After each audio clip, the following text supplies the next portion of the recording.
Hi, I'm Eli, and this is the devotion. Genesis 3, verses 6 and 7 from the English Standard Version says this: So when the woman saw that the tree was good for food, and that it was a delight to the eyes, and that the tree was to be desired to make one wise, she took of its fruit and ate. And she also gave some to her husband who was with her, and he ate. And the eyes of both were opened, and they knew that they were naked. And they sewed fig leaves together and made themselves loincloths. It's almost taken as a given thing by Christians that this story is true and works just like it says it does. Adam and Eve ate a special fruit, and in doing so, something in their physical eyes and in their mental capacity was open to see things like they'd never seen before. Sometimes I think maybe it's easy to believe the story because the miracle that happens here has a negative result and negative connotation that reveals God's judgment. And it definitely does, there's no denying that. Other times, I think this story is easy to believe because the story was told in Sunday school, and if you went to Sunday school, then you could get a picture in your mind that describes a physical and tangible thing that was easier for us to measure.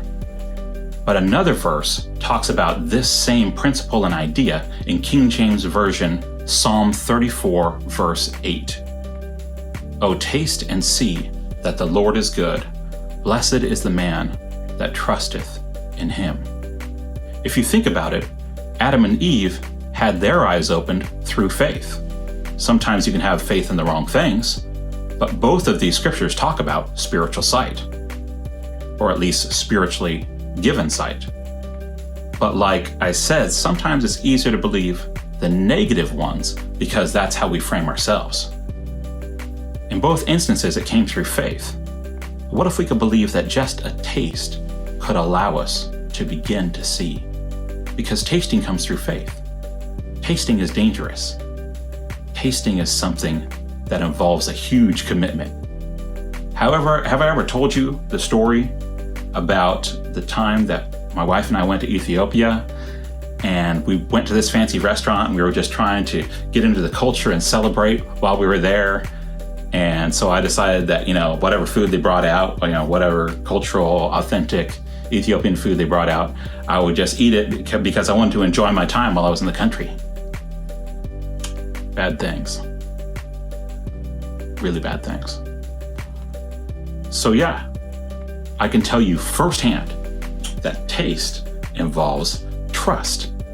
So what happens when you see the worst thing ever? You're haunted for life.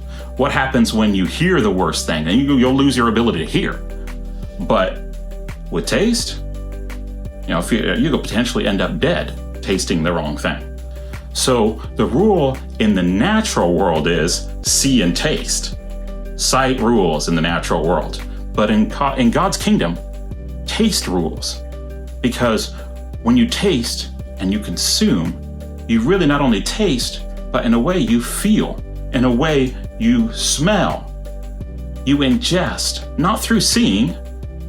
You're nourished, you're energized, you're satisfied, not through seeing, but through tasting. And in God's kingdom, you have one more unique result, and that is that you see, because tasting is trusting. And the moment you begin to trust, God begins to open your eyes to things that you've never seen before.